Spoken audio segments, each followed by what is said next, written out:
monde entier vit une énorme transformation avec des implications profondes et durables sur nos modes de fonctionnement, sur nos modes d'existence et de production.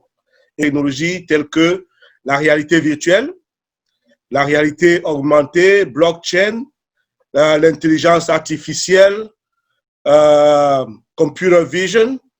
Et ce sont des technologies qui s'appliquent à tous les domaines d'activité, tels que la médecine, le tourisme, la production industrielle, les métiers créatifs et culturels. Bon, comme entreprise, nous nous sommes focalisés sur des produits culturels. Donc, pendant mon intervention, je vais faire quelques remarques sur les challenges, les opportunités qui se présentent à l'Afrique et au Cameroun en particulier par rapport à la révolution digitale qui est en train de prendre lieu et précisément dans le secteur créatif. Et puis, si nous avons le temps, je pourrais indiquer quelques pistes que nous pensons peuvent aider le Cameroun à tirer certains bénéfices de ce qui se passe en ce moment. Donc, nous pensons que cette révolution digitale, technologique, peut permettre à l'Afrique d'accélérer son développement économique. Donc, si nous sommes peut-être tous d'accord pour dire que en l'état actuel des choses, l'Afrique n'a peut-être pas beaucoup de moyens pour compétir dans la recherche et le développement.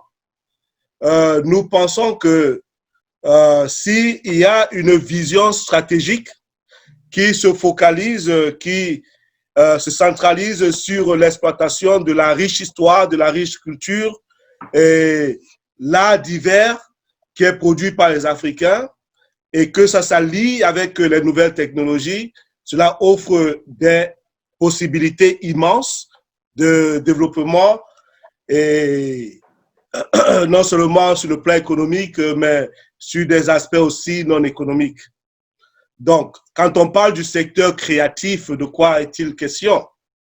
Le secteur créatif, je le définis comme toute activité économique qui se base sur le talent des individus.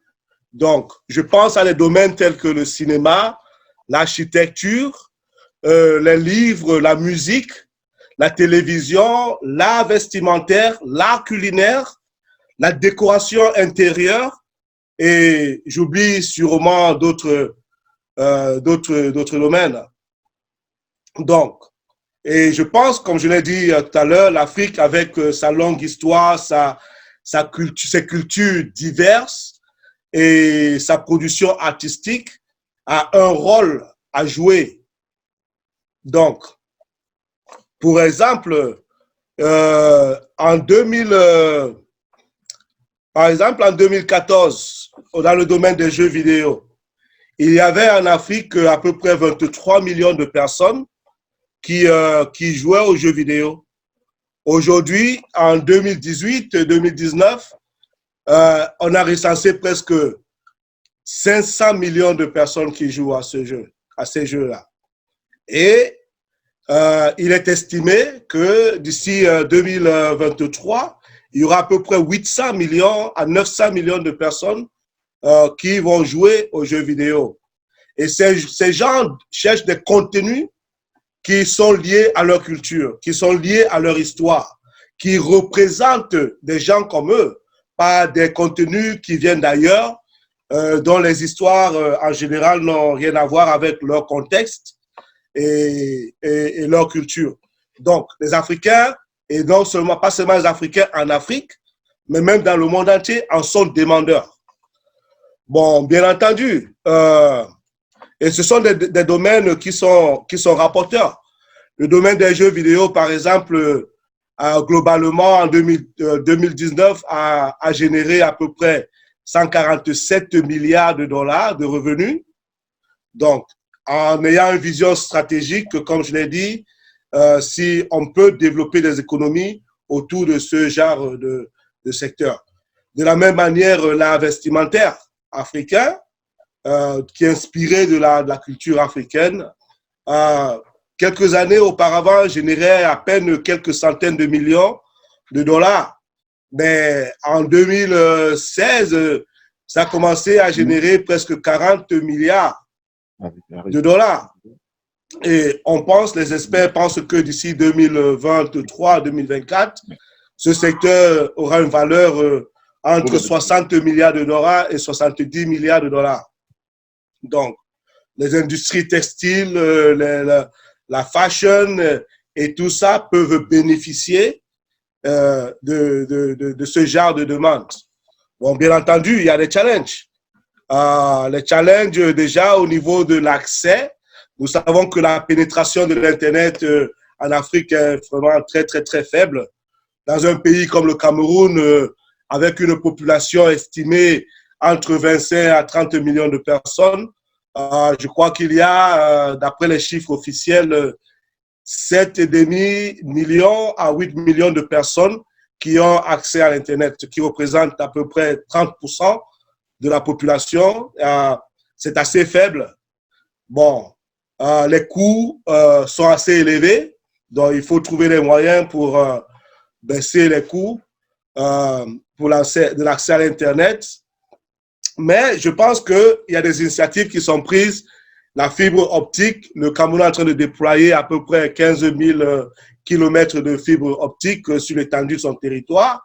Donc, cela, non seulement peut faciliter l'accès à l'Internet, ça peut ramener les coûts, ça peut baisser les coûts, mais également, ce que ça peut faire, ça peut servir d'assiette pour asseoir un écosystème qui sera le moteur d'une économie digitale. Donc, le deuxième challenge, c'est la segmentation de nos États que nous avons hérité du colonialisme. Bon, ça fait qu'il n'y a pas de grands espaces de marché, il y a des environnements économiques différents, des environnements politiques différents qui parfois ne sont pas très stables, des systèmes légaux différents. Et lorsque les entreprises veulent investir, parfois ça cause problème parce que c'est pas facile à naviguer. Mais avec la création d'une zone économique telle que cela est en train d'être fait en ce moment en Afrique, c'est un challenge qui peut être transformé en opportunité. Bon, moi je pense, en ce qui concerne ce dont je parle, la création des contenus, c'est-à-dire que la production des images et la représentation influencent aussi la perception que l'on a de soi-même, ça influence la façon de se comporter et ça influence sur le plan économique la façon de consommer. Donc, je pense que le mariage de la technologie avec notre histoire, nos cultures et nos arts, à travers des œuvres cinématographiques, des jeux vidéo et d'autres œuvres, a la capacité de transformer les mentalités, à reprogrammer nos façons d'être. Et ceci peut se faire donc justement en ayant une vision stratégique et en développant des contenus dont les Africains et d'autres sont demandeurs. Donc, moi, je demande d'imaginer un seul instant. Si vous pouvez imaginer des enfants qui sont en train de grandir et qui, à travers des jeux vidéo, à travers du cinéma ou des documentaires, apprennent l'histoire de l'Afrique, apprennent à connaître leur culture, apprennent à savoir d'où ils viennent. Cela change complètement les mentalités et leur attitude par rapport à eux-mêmes. Et la création des contenus ou dans la réception des revenus est très faible. Elle représente à peu près 2% dans un secteur global qui est estimé à des centaines de milliards de dollars. Donc, je pense qu'il y a beaucoup d'efforts à faire. Il y a des marges à gagner dans ce secteur-là. Et spécialement quand nous savons que les Noirs, les Africains sont les influenceurs, ce sont eux qui, en général, créent les tendances, qui créent les modes.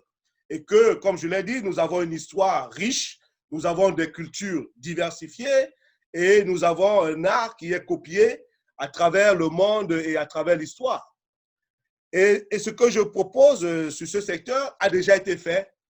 En 1997, lorsque Tony Blair arrive au pouvoir en Angleterre, il lance une initiative qui est appelée Creative Industry Mapping Document.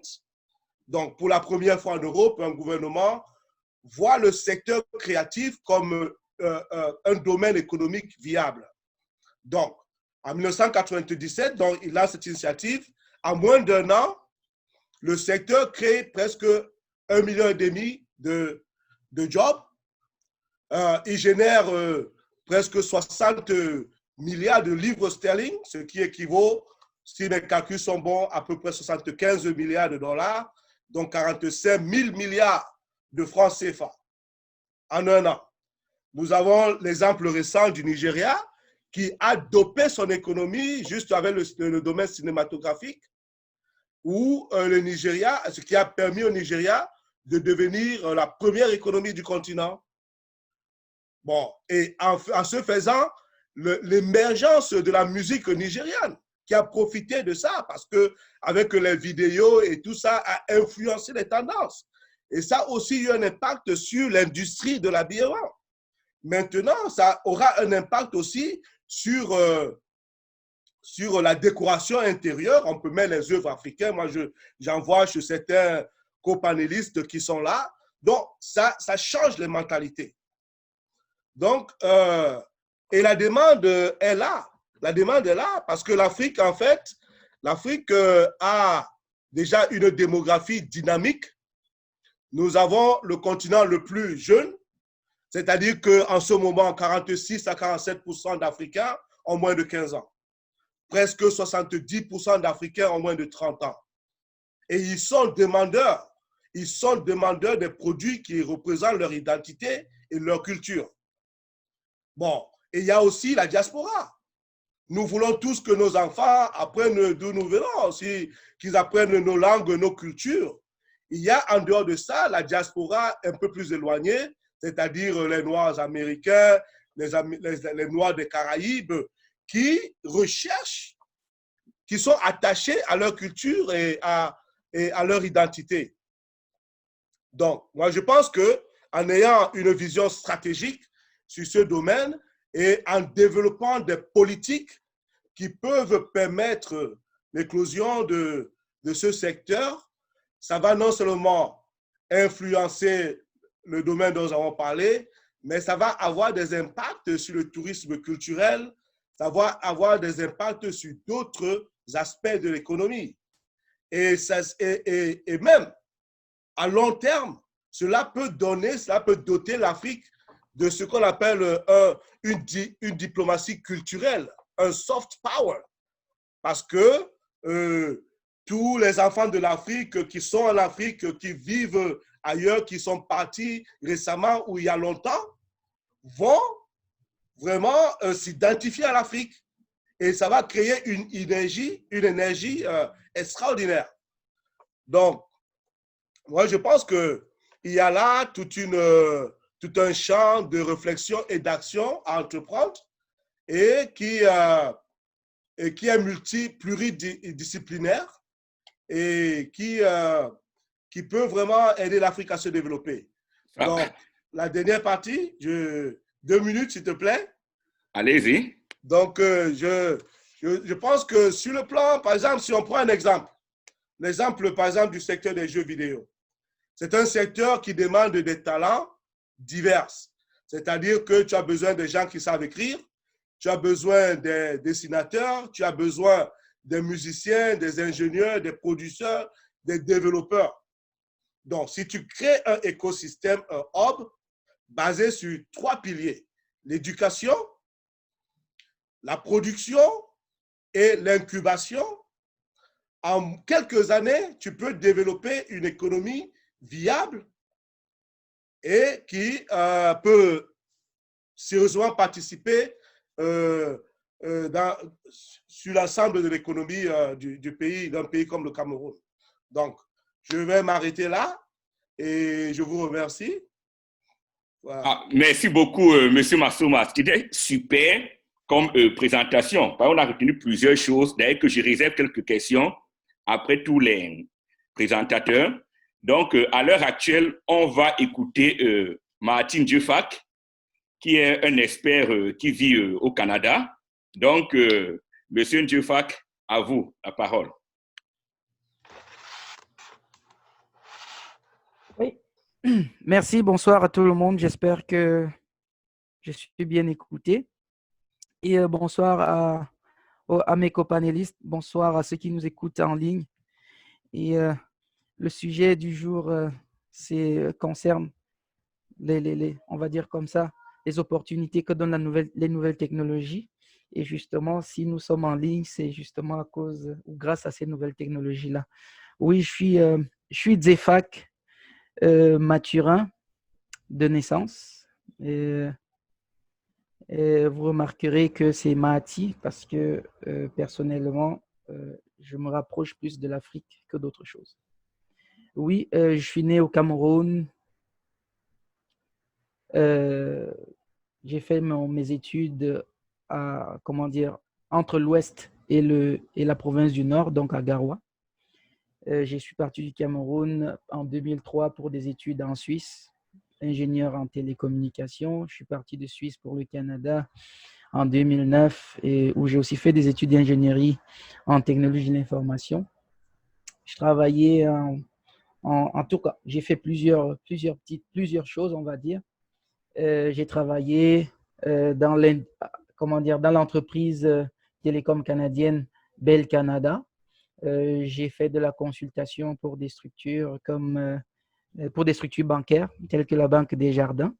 Et donc aujourd'hui, je suis consultant en sécurité informatique et en architecture de sécurité.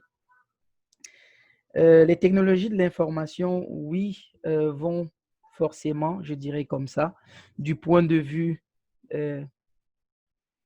avec des lunettes que nous avons. Et vous allez peut-être m'excuser, je ne vais peut-être pas trop aller dans le sens du sujet parce que si nous parlons d'opportunités des technologies de l'information, nous savons tous que des opportunités peuvent être on va dire, en bien ou en mal, en plus ou en moins. Si nous parlons aujourd'hui des technologies de l'information, j'aimerais ou je pourrais plus m'appesantir ou j'aurais bien aimé m'appesantir un peu plus du point de vue africain. Mais étant donné que nous avons tous été moulés, je vais dire comme ça, dans le moule ou avec des lunettes occidentales, je vais parler du sujet, mais sachez que c'est parce que j'ai mis des lunettes occidentalisées que je parle de ce sujet-là. J'aurais bien aimé être plus africain lorsque je parle de ça. Oui, les technologies de l'information sont un levier important. Un levier important pour, on va dire comme ça, pour briser les séparations, hein, qui sont des séparations, comme qui dirait, man-made, donc faites par d'autres, par les Occidentaux, sachant que nous avons la difficulté, en tout cas, entre les peuples ou entre les pays, nous avons la difficulté à communiquer. Donc, les technologies d'information viendraient briser ces frontières-là, rapprocheraient ou aideraient à un rapprochement entre les peuples africains. Nous savons tous qu'il y a une difficulté macabre entre se déplacer, par exemple, du Cameroun pour le Gabon ou du Cameroun pour le Mali. Il est plus facile d'aller en France que de faire cela. Donc, les technologies de l'information viendraient nous apporter une plus-value. Parlant par exemple, de l'échange que nous avons aujourd'hui, les technologies de l'information vont permettre de rapprocher les différents groupes multidisciplinaires. Aujourd'hui, nous avons, on a dit comme ça, des architectes, nous avons des architectes en technologie de l'information, nous avons des développeurs. Le grand frère Massouma vient de parler du développement de la créativité du jeu vidéo. Donc, et puis, nous pouvons aussi avoir des économistes, ainsi de suite. Donc, avoir des plateformes multidisciplinaires, ce qui est, oui, facilité par ces technologies de l'information-là. À part les développements, comme le grand frère Massouma a insisté, il a vraiment insisté dessus, ce qui est une très bonne chose. Mais je veux dire, je regarde plus en termes d'opportunités pour la population, comment dire, pour monsieur tout le monde, vous voyez. Donc, une rapide, par exemple, qui pourrait donner une rapide collecte des finances. Donc, au besoin, je vais citer des termes ou des entreprises que je ne porte pas à cœur, mais nous devons faire avec le temps, nous, Africains, de nous approprier de cette technologie-là, parce que nous sommes encore, ce n'est pas très gentil ce que je vais dire, mais nous sommes encore des utilisateurs. Nous devons, oui, utiliser les opportunités comme tremplin pour pouvoir nous posséder nos propres plateformes. Le grand frère Massoma parlait du développement. Donc, ce serait, oui, une opportunité pour nous développer nos propres plateformes. Et au lieu de, par exemple, je voulais prendre l'exemple des collègues de finances, au lieu d'utiliser, je vais faire une publicité, mais Orange Money, ce serait une plateforme qui appartiendrait aux Camerounais ou aux Africains. J'en connais j'ai un bon ami qui est basé à Ottawa, qui a mis en place la plateforme PayCap. PayCap aujourd'hui permet, oui, voilà une opportunité ou voilà un exemple palpable de ce que cette technologie, l'information-là, nous ont apporté. On fait des transferts d'argent à des coûts très bas et en plus, on va dire, les bénéfices rentrent à la maison. La création des médiums pour les communications. On devrait ou on doit être capable de faire un jump sur ce qui est actuellement disponible et nous développer nos plateformes pour nos échanges, pour nos formations, pour nos études analytiques. On parlera, moi qui me rapproche de l'Égypte antique. Oui, on utiliserait les nouvelles technologies pour faire une analyse nouvelle des indices historiographiques et des indices archéologiques afin de restituer cette vérité ou des vérités qui sont cachées parce que nous, en tout cas, ceux qui ne veulent pas savoir ne le savent pas, mais ceux qui veulent le savoir un minimum savent aujourd'hui que le fait d'avoir perdu l'initiative historique n'est pas simplement parce que nous avons voulu, mais c'est aussi parce que beaucoup de choses ont été brisées et aujourd'hui, beaucoup de choses sont cachées. Donc, nous pouvons nous appuyer sur ces technologies pour nous réapproprier notre histoire. Les universités en ligne, les bibliothèques en ligne, je profite là-dessus pour dire, à défaut de pouvoir mettre en place des bibliothèques en ligne, nous pouvons créer des bibliothèques, même qui soient physiques, mais les technologies de l'information nous permettraient de vulgariser l'existence de ces bibliothèques-là. Je parle de bibliothèques parce que personnellement, j'en ai mis en place une et j'espère que, tout en espérant, disons il y a 2 ans, que les Africains prendraient cet exemple-là pour multiplier des bibliothèques, qu'elles soient en ligne ou qu'elles soient physiques, pour que justement l'Afrique puisse revenir au devant de la scène. Là, je vais dire que j'ai pris un petit moment pour parler de, comment dire, des avantages positifs et comme j'ai dit, selon les lunettes occidentales. Mais de la même manière, comme toute chose, sans oublier que tout cela, comme le grand frère Massoma a dit, il y a de l'emploi qui est créé, il y a il y a l'économie qui est boostée. Si nous capitalisons et que nous voulons nous-mêmes bâtir notre propre réseau, on aurait du développement de l'électronique, par exemple, du simple résistor à la carte mère qui est aujourd'hui, comment dire, la chose la plus importante, sinon l'ordinateur lui-même. Ces nouvelles technologies-là nous permettraient donc de bâtir nos propres technologies, comme je l'ai dit. Mais je vais parler un petit peu de ce côté-là, comment dire, de l'envers du décor, de l'autre côté de la pièce, de la monnaie, qui est ce que ces nouvelles technologies aussi peuvent nous apporter comme mal-être si nous n'y prenons garde. Moi, personnellement, ce serait peut-être l'aspect que je choisirais dans tout ce combat, d'être celui qui, sur les bords, va être en train de ramener les Africains ou de tirer ou comment dire, de mettre cette petite puce à l'oreille en disant attention, ne faisons pas que du développement, n'allons pas seulement vers les technologies parce qu'il y a aussi des inconvénients.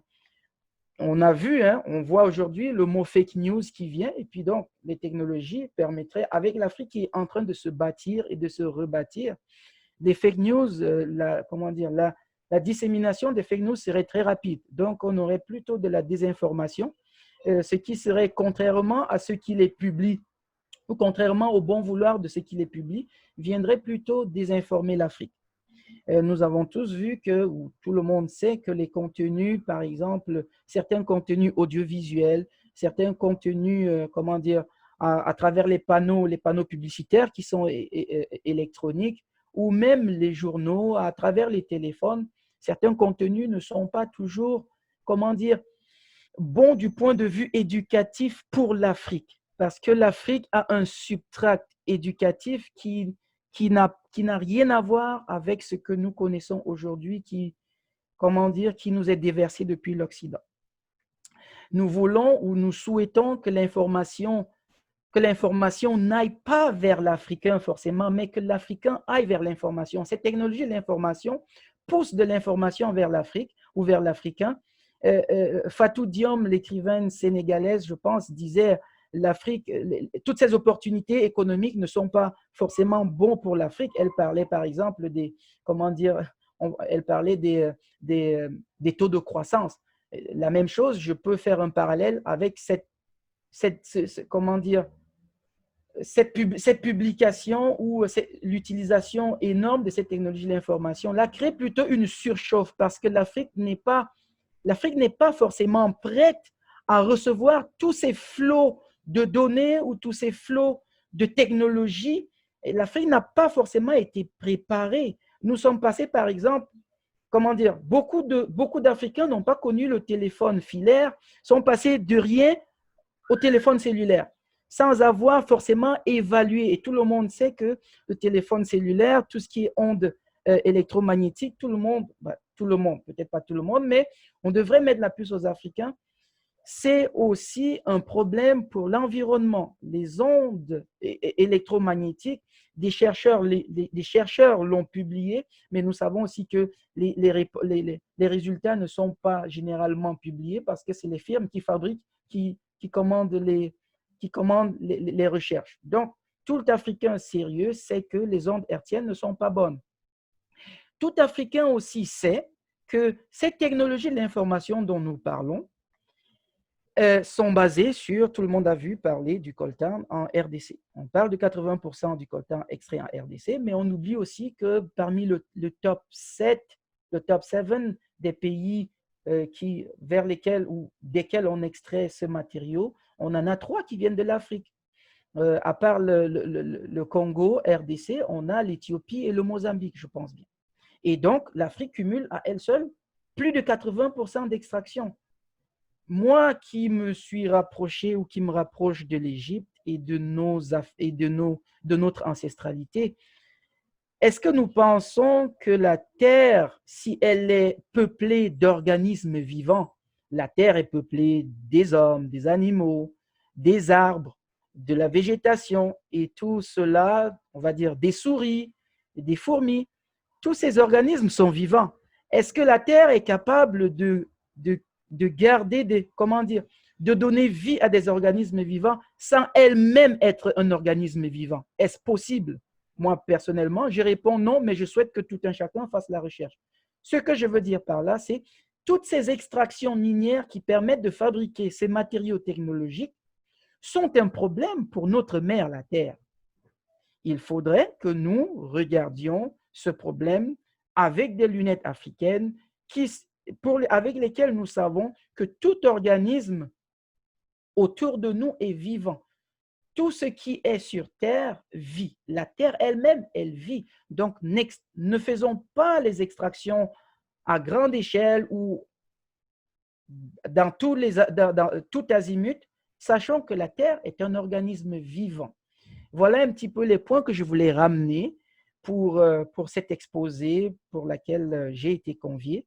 Et comme je disais, j'insiste sur le fait que personnellement, c'est un sujet pour lequel je serais plus africain et je regarderais ce développement-là plus du point de vue africain. Et certaines personnes, on peut encore questionner quel est ce point de vue africain, mais la réponse, on ne peut pas forcément l'avoir en quelques minutes. Donc, voilà ce que je pouvais dire de notre échange. Et j'espère que les questions par la suite pourront nous permettre d'élaborer un petit peu plus. Merci beaucoup. Merci beaucoup, Monsieur Jeffak. Vraiment, j'ai beaucoup aimé votre exposé. Et déjà que lors des questions, je vais vraiment vouloir votre point de vue africain parce que notre problème est d'avoir l'Afrique au centre de notre propre développement. Ce n'est pas que nous sommes du côté de la réception et nous sommes passifs. Donc, sans plus attendre, nous passons, le docteur Djibouti, je crois, est prêt. Alors, moi, je suis, comme M. Jeffak, j'ai été formé au Cameroun d'abord. J'ai eu un bac C au Cameroun. Donc, je faisais déjà les maths et de la physique au Cameroun. Ensuite, je suis allé continuer mes études en France où j'ai plutôt appris des mathématiques d'abord. Je suis un mathématicien pur et dur. Je fais maths, option maths. Ensuite, bon, comme je ne voulais pas devenir un pasteur, j'ai très vite switché pour faire plutôt des mathématiques appliquées. Donc, j'ai commencé à faire des statistiques, l'économétrie et surtout de l'informatique appliquée.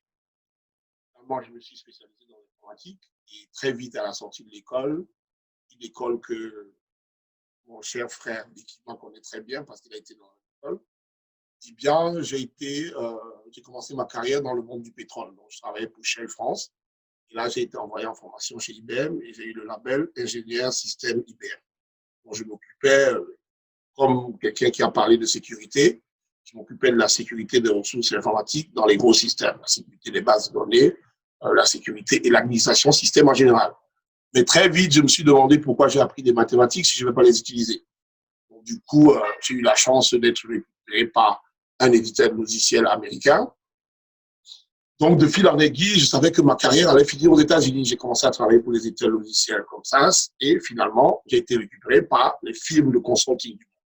Alors, j'avais travaillé pour quelques-uns d'entre eux, PricewaterhouseCoopers, qui est devenu IBM, parce que IBM a racheté Price. Je suis resté chez IBM pendant 6 ans. Ensuite, donc, Oracle, encore un éditeur logiciel très bien connu. Et finalement, Accenture, qui est l'ancien Andersen Consulting. Donc, j'ai beaucoup travaillé pour les firmes de consulting, pour me spécialiser dans le métier bancaire, en matière donc de gestion des risques financiers. Et la gestion des risques financiers utilise 3 domaines bien précis. Le premier qui est le data management, qui concerne la gestion des données. Le deuxième qui est surtout les analyses de statistiques, économétrie. Et puis ensuite, finalement, la restitution des données, ce qu'on appelle aujourd'hui l'intelligence économique ou le BI, le Business Intelligence. Voilà, en gros, les 3 métiers. Donc, je me suis spécialisé là-dessus et finalement, ça me permet, je suis devenu donc consultant dans une entreprise que nous avons créée qui s'appelle Keops et qui a plusieurs lignes de service. C'est sur ces lignes de service que je vais m'appuyer pour faire mon propos sur comment est-ce que l'Afrique peut bénéficier de nouvelles technologies. Alors, les lignes de service en question, la première, c'est la gestion des risques, Enterprise Risk Management. Il y a 2 types d'Enterprise Risk Management. Il y a, par exemple, les risques qui sont réglementaires, dont le respect de la réglementation. Il y en a plusieurs de ces réglementations-là. L'une de ces réglementations est celle qui empêcherait, qui lutterait pour la stabilité du système financier mondial. Vous avez certainement entendu parler des crises comme la crise financière de 2008 qui impacte tout le monde parce que quand ça commence, comme on dit dans un monde global, si une crise financière commence quelque part, elle va impacter tout le monde. L'Afrique ne sera pas en reste puisque nous utilisons par exemple dans la zone CFA une monnaie qui est arrivée à l'euro. S'il y a une crise à l'euro, eh bien, nos banques et puis notre économie vont le sentir de plein fouet. Il faut se prémunir de ce genre de choses. Il ne faut pas rester les bras croisés en attendant que la crise arrive pour réagir. Et donc, il y a des systèmes aujourd'hui qui permettent aux banques de garder des réserves qui leur permettent de se prémunir au fait inattendu. Ça, c'est un des métiers dans lesquels je me suis spécialisé.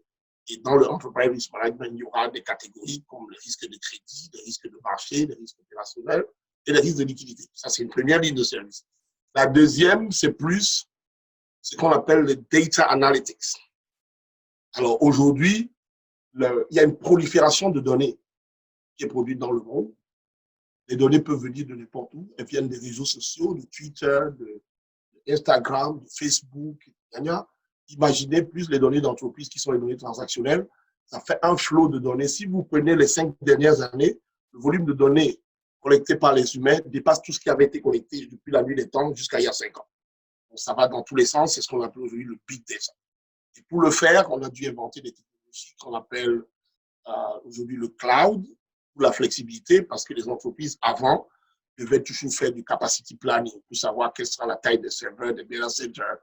Aujourd'hui, on n'en est plus là. On peut avoir une flexibilité où on a du cloud technologie, où on peut démarrer des serveurs partout dans le monde et bénéficier des femmes. Ça, c'est un de nos métiers. Donc, on va parler donc de big data analytics, de la gestion des données dans des bases structurées avec les entrepôts de données ou des bases non structurées. Et enfin, ce qu'on appelle le data science. Alors, le data science, c'est quoi? C'est la combinaison des deux. La matière grise qui est la gestion des données, mais ensuite, tout ce qui permet aujourd'hui d'explorer les données et d'en tirer des choses qui ne sont pas visibles avec donc, des statistiques, avec de l'intelligence artificielle, avec du deep learning, avec une méthode d'apprentissage. Et enfin, tout ce qui est la technologie, développement d'applications, comme le frère Massouma a bien parlé. Alors, nous, on n'est pas dans les jeux, on est plus dans les technologies web. Alors, comment, à mon avis, l'Afrique peut bénéficier de tout ça? Je vais vous donner un exemple qui est très parlant. Moi, j'ai une vision très complémentaire de celle de Massouma et de M. Jeffak, c'est bien. J'ai très bien entendu leurs propos. Il y a eu des choses très intéressantes qui ont été dites. Et c'est toujours bien d'avoir des pour et des contre. Mais moi, je pense que, d'accord, oui, si nous vivons dans un monde global, en fait, qu'on le veuille ou non, vu du point de vue africain ou non africain, nous sommes dans un ordre mondial où tous les pays se font une certaine concurrence. Un pays est dit sous-développé par rapport à un autre qui lui est considéré développé. Mais il y a une chose qui est certaine, c'est que l'Afrique est l'un des continents les plus riches du monde en matière de ressources, mais les Africains sont aussi ceux qui bénéficient le moins des richesses en Afrique. Pourquoi? Parce que nous ne produisons pas beaucoup de choses chez nous.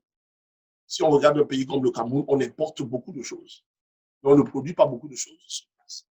À mon avis, donc, comment est-ce qu'on pourrait bénéficier des nouvelles technologies? C'est de faire quelque chose qui ressemble un peu, avec la spécificité africaine, à ce qui a été fait en Inde.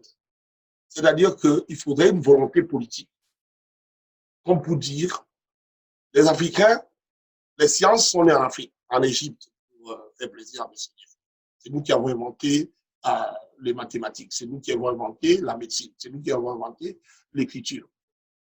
D'où vient-il que des gens viennent nous l'expliquer après? C'est parce qu'il n'y a pas une volonté chez nous d'apprendre aux gens. Donc pour moi, tout part de l'éducation. Si on commence à se focaliser sur l'éducation dans les nouvelles technologies, de manière à ce qu'on puisse, avec la main-d'œuvre chez nous, qui est assez compétitive, avoir des unités de production. Parce que si on extrait du coltan chez nous, il faut aussi avoir des unités de production de cartes mères chez nous, des unités de production de montage. Il suffit d'une volonté politique et de formation des gens où il y a des entreprises qui verront d'un très bon œil d'avoir des plateformes chez nous de montage, même des pièces automobiles, même des ordinateurs, des machines. Et pour ça, si nous investissons dans la formation, dans la nouvelle technologie, ce sera une grosse piste à explorer. Ça, c'est la première. La deuxième à explorer pour moi, c'est par exemple qu'il ne faut pas tout le temps inventer la roue quand on parle de technologie. Chaque fois que quelque chose a été fait, inventé par les hommes, il est intelligent de l'étudier, de s'approprier et de savoir l'utiliser pour sa stratégie à toi, avec ses objectifs à soi. Donc, je vais dire par exemple que si on regarde nos banques aujourd'hui, les banques africaines sont très liquides, mais elles ne prêtent pas assez. Elles ne prêtent pas assez pourquoi? Parce qu'elles n'ont pas des outils pour mesurer la solvabilité des gens à qui on prête. On sait que chez nous, les banques prêtent encore sur la base on va faire une étude de dossier. On va savoir si vous avez un titre foncier ou des collatérales.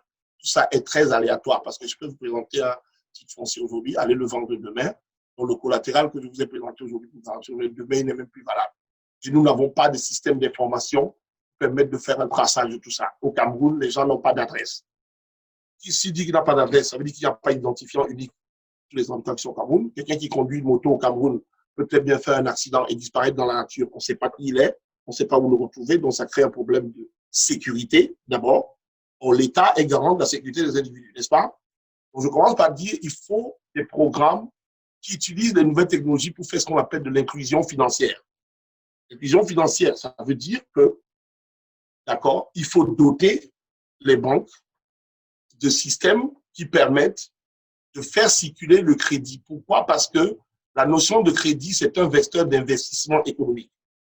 Normalement, une économie qui veut croître va regarder la croissance. Les modèles de croissance sont des modèles de revenu-consommation. Si on augmente la consommation, ça veut dire qu'on augmente le revenu, ça veut dire qu'on augmente la croissance. Alors, comment on augmente la consommation? Il faut donner plus de crédit, parce que si je prends l'exemple des États-Unis, dans toutes les économies, on sait que les PME et les PMI sont très créatrices d'emplois, parce que les grandes entreprises recrutent de façon marginale. Ils ont déjà presque tout. Alors, ceux qui créent vraiment les emplois sont les petites et moyennes entreprises.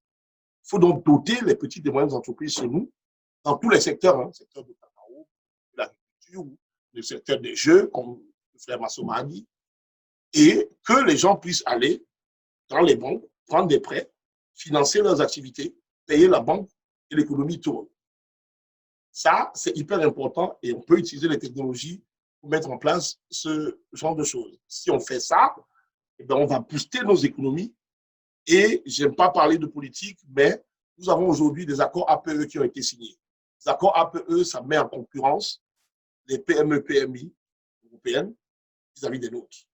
Or, il faudrait que les nôtres puissent être performants. Donc, je vais résumer mon propos en disant, très souvent, les gens disent, jetons un peu un coup d'œil sur les données. C'est une phrase qui revient souvent dans le business. L'analyse des données est donc une activité cruciale, non seulement pour comprendre une entreprise et la faire avancer, n'est-ce pas? Et pour faire ça, tu vois, tout le monde parle des données, mais comment on les met en action? Comment accédez-vous à vos données? Comment les analysez-vous par rapport à vos objectifs pour améliorer vos performances? D'accord? Comment tirez-vous parti de vos données et pour supporter vos prises de décision? Les technologies, le nerf de la guerre aujourd'hui en économie, c'est l'information. Qu'est-ce que les technologies vous donnent? C'est de transformer toute la base, tout le flux de données dont on a parlé là, et transformer en information pertinente pour permettre de supporter les processus de la décision. Et pour ça, il faut généraliser la formation dans des méthodes comme le data analytics, le cloud, le data science. Comme ça, on a deux vraiment secteurs d'activité. Un, booster nos économies pour qu'elles deviennent concurrentes. Deux, être en matière de produits chez nous et ne peut être toujours dépendant des choses ailleurs et améliorer les performances économiques et nos secteurs économiques pour les rendre plus compétitifs. C'est comme ça que je pense qu'on peut utiliser les nouvelles technologies. Voilà. OK, ça, merci beaucoup, Dr. Djibouti. Donc, sans plus tarder, j'introduis notre dernier intervenant, Monsieur Bertrand Futya. Bertrand Futya, vous avez le plateau. Moi, c'est Bertrand Futya et je dis merci d'abord à M. Bekima et à tous les panélistes et les gens qui sont en train de nous écouter. Le thème qui a été choisi aujourd'hui par rapport à comment les nouvelles technologies peuvent contribuer au développement de l'Afrique, c'est un thème absolument important, quoi. Je vais essayer de prendre le train par rapport à ce que les autres intervenants ont déjà dit, s'agissant, par exemple, l'utilisation de nouvelles technologies, la pénétration de nouvelles technologies en Afrique. Je dirais d'abord, laissez-moi d'abord me présenter. Ça fait, je suis aux États-Unis depuis 2001. Et Daniel et moi, on se connaît depuis nos années en Guayaquil. Ma formation de base, c'est d'abord mathématicien appliqué. Et ensuite, j'ai viré dans l'informatique et j'ai commencé à travailler, à faire des recherches dans l'intelligence artificielle vers les années 2000, 1999. Et je travaille comme consultant pour le Pentagone, après avoir roulé ma bourse dans plusieurs sociétés ici aux États-Unis. Je vis à Arkansas, un état perdu dans le Midwest, et je travaille de la maison, quoi. Donc, c'est ça un peu mon background. Je travaille comme senior system architect pour le DoD, quoi. Et je ne vais pas parler vraiment de ce que je fais actuellement dans ce forum, mais j'aimerais beaucoup plus développer par rapport à ce que les nouvelles technologies peuvent apporter pour contribuer au développement de l'Afrique. Le thème sur lequel je vais discuter, le thème sur lequel j'aimerais bien appuyer par rapport à ce que le dernier intervenant disait, j'ai l'impression qu'en tant qu'Africain, l'Afrique a attrapé le train du développement en marche, quoi, sans toutefois essayer de voir quel genre de contribution ou bien quelles sont les structures qui devraient être mises en place pour pouvoir contribuer à ce développement des nouvelles technologies. Et je le dis parce que quand on regarde par exemple Facebook, tu regardes Snapchat, Instagram, TikTok, Twitter, les Africains l'ont vraiment embrassé comme tout le monde, comme le reste du monde. Mais alors, ça dit quand on regarde quelle contribution cela apporte au développement de l'Afrique, qu'est-ce que cela nous donne vraiment en termes de création d'emplois, en termes de jeunes qui sortent de l'école et se disent, bon, voilà, on peut se lancer dans ceci. Nous sommes beaucoup plus des consommateurs. Consommateurs, pourquoi? Parce que j'estime que déjà, les structures qui ont été mises en place, pour pouvoir promouvoir ce genre de nouvelles technologies ne sont pas encore là, quoi. Et je prendrai un exemple particulier. L'exemple dont je veux parler aujourd'hui sera d'abord au niveau de la cartographie, quoi. La cartographie et l'identification des personnes. Le dernier intervenant parlait de l'évaluation des risques quand la banque doit prêter de l'argent ou bien tout ça à certains individus. Nous n'avons pas cela en Afrique, quoi. Tu ne peux pas faire de crédit scoring en Afrique si la personne ne te donne pas peut-être pas de garantie de voilà, j'ai telle propriété, j'ai ceci, j'ai cela, quoi. On ne peut pas le faire en Afrique, quoi. Et je vais prendre un exemple. Je vais prendre l'exemple, par exemple, de l'Inde. L'Inde, c'est un pays de presque 1,3 milliard d'habitants. Le e-commerce, le développement numérique en Inde est parti du fait qu'il y a un individu qui s'est assis et s'est dit, bon, voilà, je vais créer une base de données là où je peux identifier toute la population, 1,3 billion people.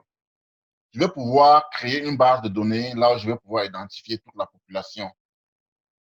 Et quand ce jeune homme a créé sa base de données, les compagnies d'électricité, les compagnies d'eau, les compagnies de téléphone, l'État, l'armée, les compagnies de e-commerce, tout le monde s'est mis à l'utiliser, quoi.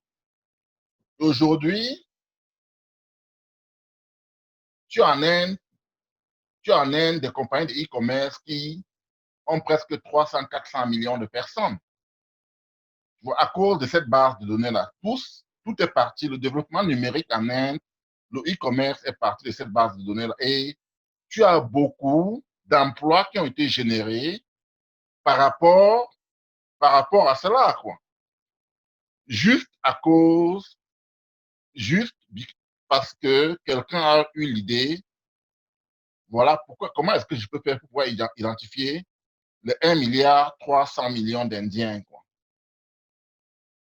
Les compagnies d'électricité, les gens qui avaient l'habitude de voler de l'électricité à gauche et à droite, ils se sont retrouvés dans une situation là où non, tu n'es pas identifié, tu vas aller prendre l'électricité, la compagnie ne va pas te donner l'électricité, quoi. Et le développement numérique de l'Inde, de e-commerce en Inde est parti de cela, quoi. Et l'Inde, c'est aujourd'hui un pays dont, je vais dire peut-être 20% ou bien 30% des revenus vient du e-commerce. J'ai travaillé pour Walmart. Walmart venait d'acquérir, Walmart a acquis il y a peut-être 2 ans ou bien 3 ans, une des plus grandes compagnies de e-commerce en Inde, quoi. Et cette compagnie a été créée par un gars et son frère.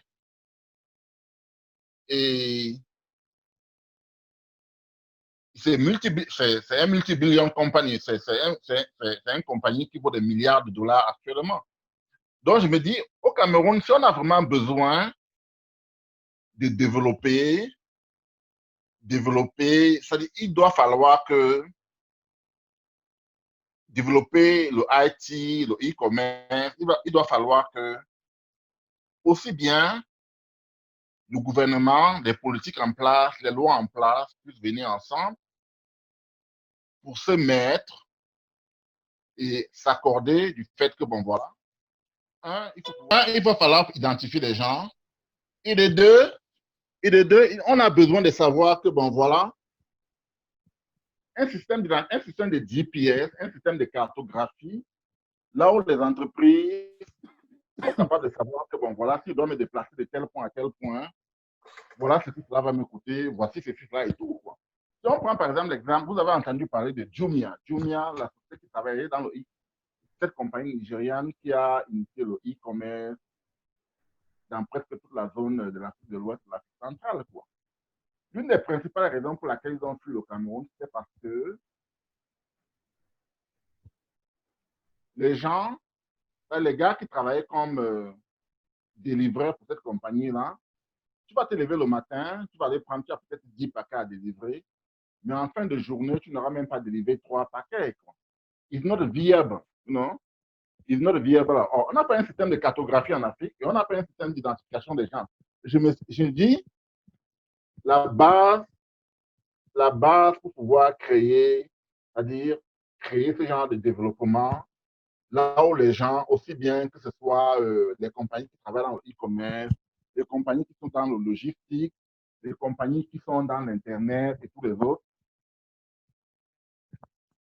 si on veut générer de l'emploi, c'est-à-dire amener le IT à pouvoir vraiment contribuer à 25%, 30% au développement de notre continent, ça c'est une étape vraiment nécessaire pour nous, quoi. Sans cela, je ne crois vraiment pas qu'on puisse le faire. Et ça, ce n'est pas quelque chose d'impossible. C'est-à-dire, les solutions technologiques sont déjà là. Nous avons les solutions technologiques avec les satellites et on peut louer les satellites actuellement. On peut louer les satellites avec Starlink et avec d'autres compagnies également. Mais on doit aussi avoir de l'autre côté un genre de volonté de la part du gouvernement et de nos États pour pouvoir se dire, bon voilà, il faut pouvoir identifier tout le monde et de deux, il faut savoir là où les gens se trouvent, quoi. Donc voilà un peu mon idée et ma modeste contribution par rapport au sujet d'aujourd'hui, quoi. Non, c'était une très, très belle contribution. Il y a beaucoup d'informations qui ont été données, non seulement par toi, mais par tous les autres panélistes. Donc, la première question que j'adresse à vous tous, dans l'ordre dans lequel vous avez pris la parole. Monsieur Bekima, tu as oublié Georges Belanguet, quoi. Georges Belanguet est le responsable IT qui est Institute of Strategic Analysis. Il n'était pas censé intervenir dans le débat. Voilà. Donc, le problème d'emploi, comme je le disais, est crucial pour l'Afrique. On présente une démographie extrêmement avantageuse parce qu'elle est jeune, comme l'a dit M. Massouma. Mais c'est un atout qui peut se transformer en bombe si on ne leur trouve pas de l'emploi. Donc, première question, M. Massouma, vous avez dit que les jeux génèrent à peu près 150 milliards de dollars dans le monde aujourd'hui. et qu'associé au jeu, il y a le fashion qui génère aujourd'hui à peu près 40 milliards et qui est projeté de générer environ 70 milliards dans un futur pas très lointain. Comment est-ce qu'on doit s'organiser pour capturer une grande part de ce marché, Monsieur Massouma? Moi, je pense que, par exemple, on parlait de la volonté du gouvernement, mais je pense que nous avons plusieurs moyens, en fait, de le faire. Il faut avoir, même sur le plan privé, hein, des gens qui ont des initiatives. Bon, si, par exemple, au niveau des États en Afrique, nous n'avons pas des mécanismes pour financer des projets, moi, je pense que, par exemple, la diaspora peut jouer un très grand rôle. Nous avons ici, à un moment, Mati parlait, par exemple, d'une plateforme de financement ou bien pour envoyer l'argent en Afrique. Et moi, je pense que nous pouvons nous organiser, nous pouvons mutualiser nos ressources au niveau déjà de la diaspora et utiliser les technologies qui existent déjà. Je me rappelle qu'à un moment, nous avons travaillé sur un projet sur lequel nous travaillons toujours, qui est un projet, par exemple, de redynamiser les zones rurales. On avait identifié au Cameroun à peu près 50 ou 60 locations ou villes ou villages où on pouvait trouver dans un rayon de 15 km peut-être 50 000 habitants et y implanter ce qu'on appelle des marketplaces. Donc, ce sont des endroits où non seulement vous vendez les produits dont les gens ont besoin tout le temps, mais en même temps, vous y apportez de l'entertainment, vous y apportez de la formation et vous essayez de regarder l'environnement économique et vous faites surgir des projets. C'est-à-dire que vous pouvez maintenant, donc vous captez dans un premier sens, en ayant ce marketplace, vous captez un certain pourcentage d'argent qui est dépensé dans ces régions-là pour des besoins essentiels. Mais ensuite, vous réinvestissez une grande partie de cet argent pour faire monter des projets.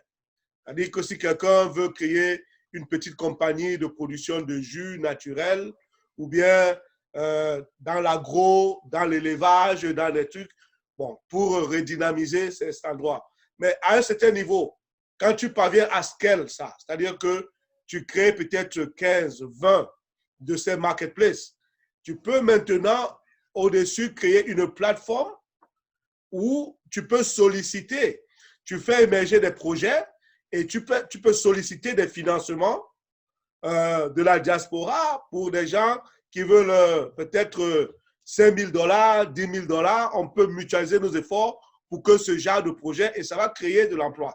Et ça, c'est juste vraiment une étape, mais on peut le faire, on peut multiplier ce genre d'initiative. Donc, moi, je pense qu'il y a des possibilités, mais il faut déjà des plateformes comme celle-ci où nous apprenons à nous connaître, on discute des idées, et puis ensuite, on peut commencer à élaborer des projets de cette sorte-là. Merci, M. Massouma, et j'aime beaucoup ton optimisme. C'est Winston Churchill qui disait que les pessimistes voient tous des problèmes là où il y a des opportunités. Et les optimistes voient des opportunités là où il y a des problèmes. Et ça, je vous remercie. Donc, Marty, M. Njefak, vous avez parlé de PCAP, dont j'ai entendu parler, et vous avez dit qu'il fallait des plateformes africaines, parce que de votre point de vue, et à juste titre, on ne doit pas dépendre de l'étranger, être juste des consommateurs. Donc, d'après vous, comment est-ce qu'on peut mettre ces plateformes en place? Merci pour la question. Je ne vais pas dire que qu'on connaît, on connaît la réponse, mais on a une bonne idée. On a une bonne idée de comment est-ce que ça doit se faire. Les Africains ont de la créativité. le frère Massouma a parlé de créativité, je vais lui voler son mot. Les Africains ont de la créativité, ce n'est pas celle-là qui manque. Les Africains ont envie de bien faire, les Africains ont, comment dire, ont le talent pour faire. Mais les pesanteurs, il y en a énormément. La première des choses, je n'aime pas trop le dire, mais je sais que même lorsqu'on a de la volonté et qu'on commence à implémenter son projet, on va être vite buté. La première chose qui doit être mise en place ou dont les Africains ont besoin, c'est vraiment la volonté politique. Le grand frère Djibouti Lobé l'a dit quelque part. Oui, nous n'aimons pas trop parler de politique, mais on se fait très vite rattraper. Les volontés politiques, une fois qu'elles vont être là, les Africains sont, je ne dirais pas sont capables parce qu'ils le sont déjà. Une fois que la volonté politique va être donnée, tout se fera de soi-même. On n'aura pas besoin de faire des efforts supplémentaires parce qu'on les fait déjà. Les idées sont là, des plateformes d'échange, comment dire, des plateformes de transfert d'argent, des plateformes de développement. Hier encore, ou il y a quelques jours, je discutais avec un ami qui me parlait d'un Camerounais encore qui est en train de mettre en place un logiciel, un système d'exploitation pour venir remplacer tous les autres systèmes d'exploitation qui existent. En ce moment-là, nous pourrons, comme ça, là actuellement, mon PC, c'est un PC Windows. Tout le monde connaît ce géant-là. Ensuite, si nous avions, là encore on dit si nous avions nos systèmes d'exploitation. Mais comment avoir nos systèmes d'exploitation lorsque nous sommes en plus d'être dans un monde globalisé dans lequel on a tous accepté, ou on a presque tous accepté l'expression, mais on ne se fait pas d'amis, c'est les intérêts qui comptent. Alors, vu que ce sont les intérêts qui comptent, comment est-ce qu'on peut s'en sortir? Comment est-ce que 2, 3, 10 individus, même avec la volonté, là, la plateforme que vous êtes en train de bâtir, Paul Bekima, de mettre des Africains ensemble pour réfléchir ensemble, même si on est 40, 60, 200, et que personne de nous, parce qu'en général, personne de nous n'est politicien. On est tous des techniciens, on a des mathématiciens, on a des commerciaux, on va avoir des développeurs, mais il n'y a personne qui est politicien. Mais comment est-ce que nous pouvons mettre en place nos idées en Afrique? Parce que ce n'est pas à l'extérieur. Chacun de nous, tout le monde a donné comment dire, tout le monde est, on va utiliser le terme, bien. Chacun est bien où il est. Mais ce n'est pas ça. Nous savons que ce n'est pas ça la finalité. Nous voulons retourner vers l'Afrique. Mais comment retourner avec nos idées en Afrique si nos politiciens ne nous ouvrent ou ne nous laissent pas rentrer? Oui, moi, personnellement, je tape sur les Africains en disant, il ne faut pas utiliser ce terme-là, rentrer d'abord et ensuite on vous ouvrira la porte. Mais je sais aussi, comme vous avez dit, l'optimisme est bien, mais après, il y a aussi le réalisme qui nous rattrape. Donc, même quand j'aurais beau dire, rentrons, faisons des choses, n'attendons pas les politiciens, on sait très bien qu'au bout du rouleau, c'est les politiques. Et ces politiques n'ont pas forcément les mains libres, vu que les dirigeants des pays dans lesquels nous sommes ont intérêt à ce que ça aille mal. Si nous, aujourd'hui, nous nous mettons à développer ou à transformer le coltan sur place, comme a dit le grand frère Djibouti, si nous créons des entreprises pour nous-mêmes fabriquer nos propres cartes mères et ainsi de suite, nous savons que l'Occident va se sentir mal. Donc, l'intérêt à pas que ça arrive. Qu'est-ce que nous avons besoin? Nous avons besoin de faire des sacrifices. Quand je dis sacrifice ici, c'est pas juste, c'est pas superficiel que je dis. C'est le sacrifice ultime. Nous devons être prêts. Je sais, moi personnellement, que je ne suis pas prêt, mais je sais aussi que je dois me préparer à l'être. Le sacrifice ultime est la seule chose, vu que nous sommes dans un monde de loups, d'hyènes, de rapaces et tout ce qu'on peut utiliser comme adjectif ou superlatif. Nous devons être prêts au sacrifice. Pour moi, c'est un petit peu à quoi je suis arrivé après quelques années ou quelques mois de réflexion. Ça ne fait pas longtemps que je suis dans le combat, je l'ai dit. C'est seulement depuis 2012. mais c'est le sacrifice ultime. On doit être prêt à mourir pour défendre l'Afrique. Merci, que nous devons être prêts à mourir pour défendre l'Afrique. Maintenant, là, vous avez dit beaucoup de choses très intéressantes et on va approfondir la réflexion dessus. Maintenant, docteur Djibouti, j'ai maintenant 2 questions pour vous. Une, vous avez beaucoup parlé d'entrepôt de données et vous avez parlé de créer une espèce de bureau de crédit, ce qui est très, très important pour en fait gérer la symétrie d'informations que les petites et moyennes entreprises rencontrent dans nos pays, même dans tous les pays par rapport aux très grandes entreprises. Donc, comment vous pouvez le faire et combien de temps est-ce que vous croyez que ça va prendre pour qu'un tel entrepôt soit mis en place? Deuxièmement, certains pays ont procédé à la décentralisation et ont maintenant des communes qui sont autonomes. Et comment optimiser la gestion de cette commune et même la gestion de l'ensemble de ces genres de pays avec les nouvelles technologies? Voilà. Merci pour la question.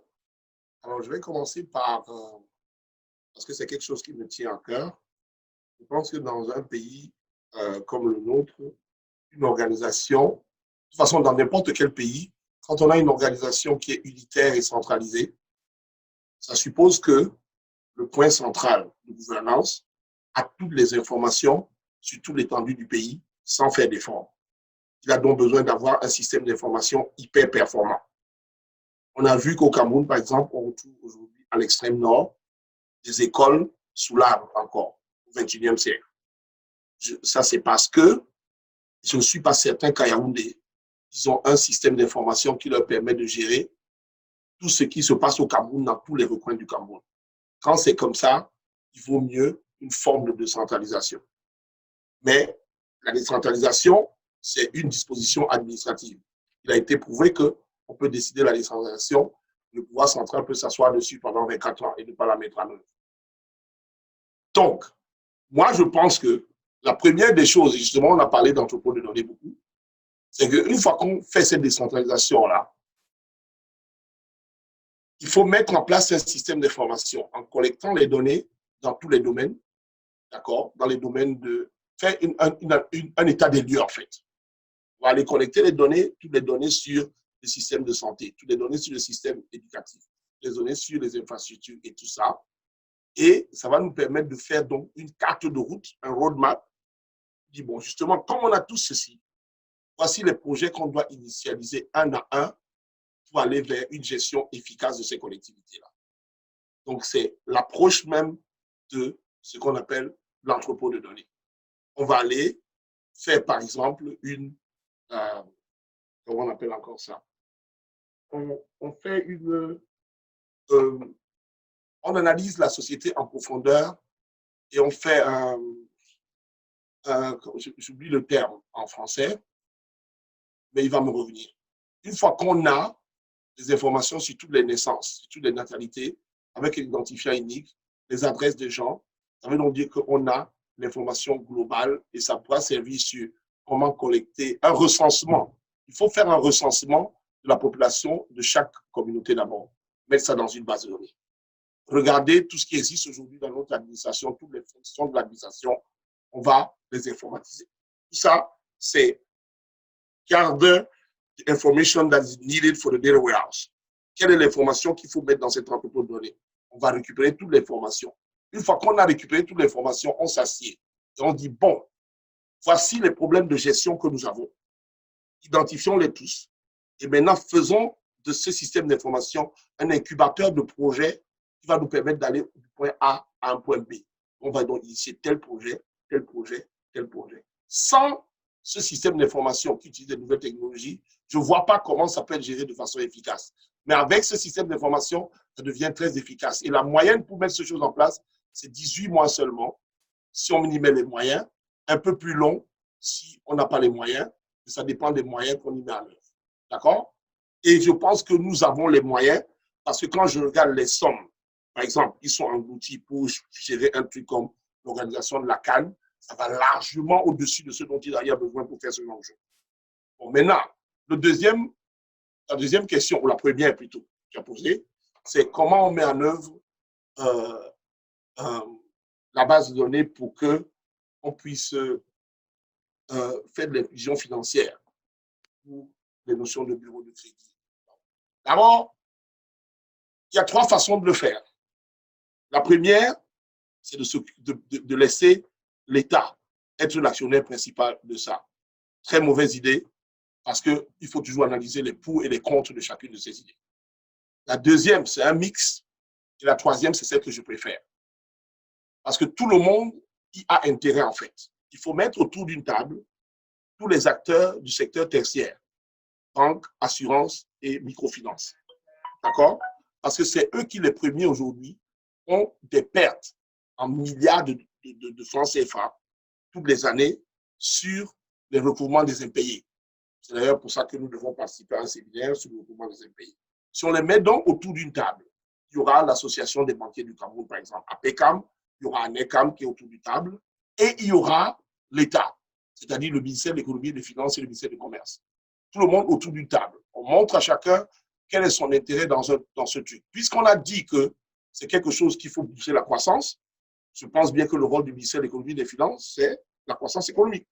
Ils sont donc un stakeholder important autour de la table.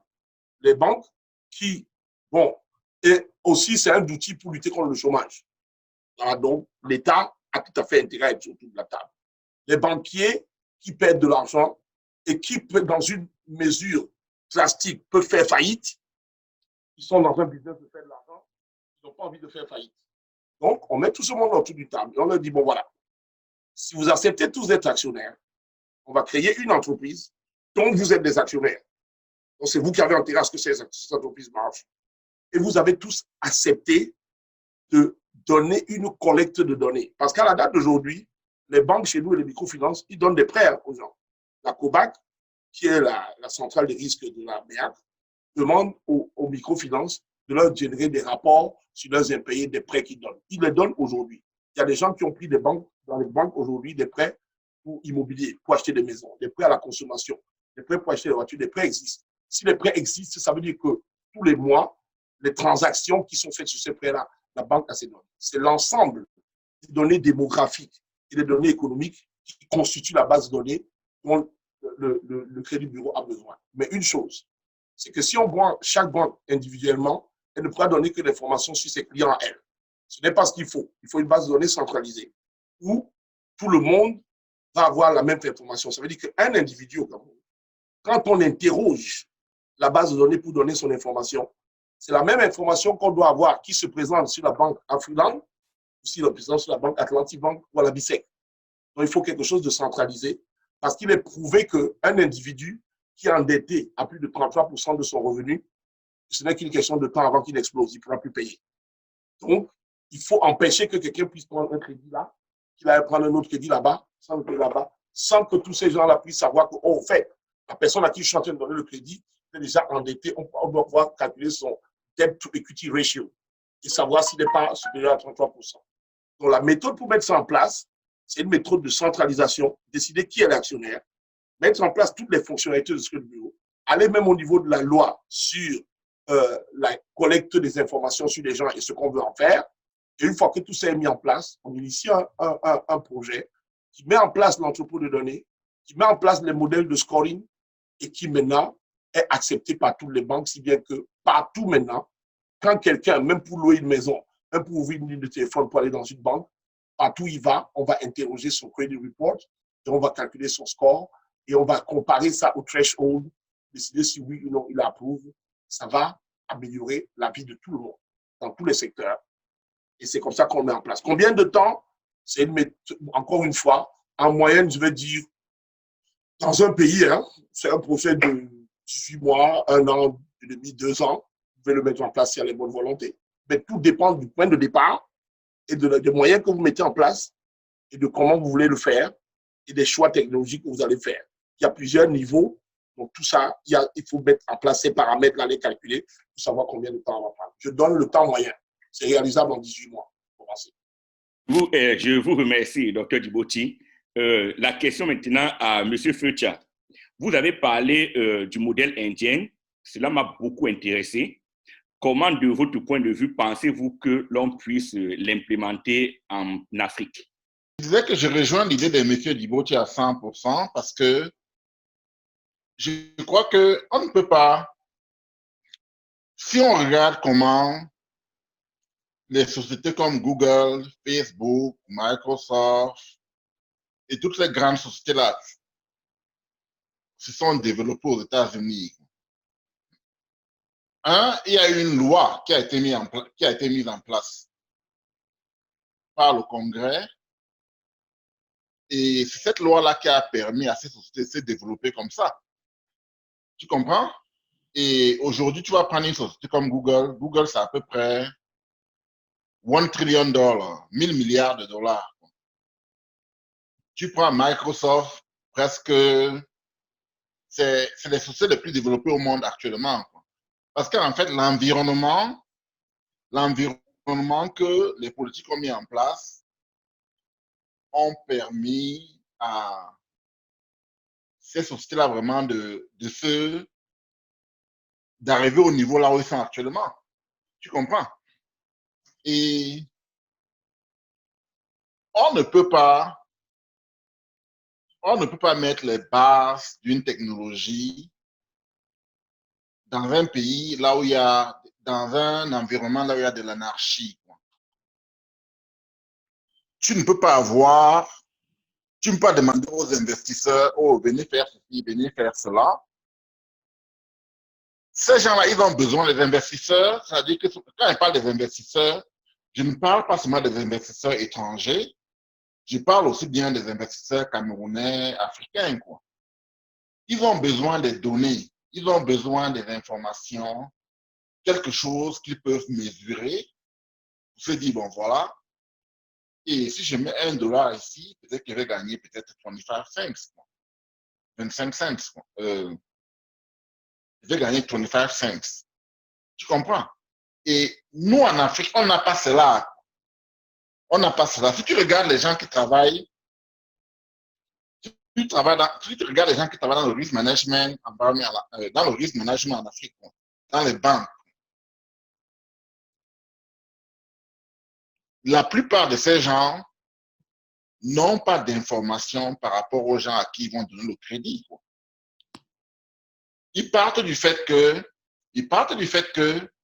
voilà, tu as ceci, tu as peut-être un champ, tu as une portion ici, tu as cela, tu as cela, tu as cela. Donc, on peut te prester, tu vois.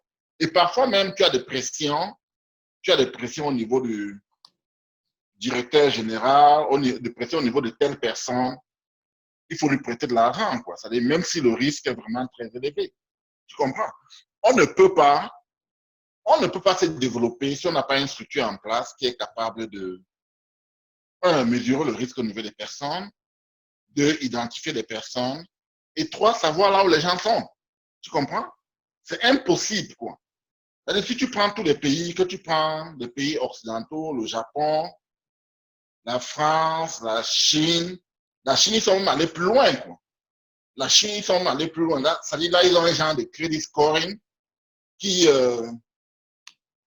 si tu traverses un feu rouge, alors que tu n'as pas besoin de traverser, tu es identifié immédiatement, quoi. Et ça réduit le nombre de points que tu peux avoir. Tu comprends? Ils ont un genre de scoring, c'est-à-dire qu'ils sont en train de scorer même la population.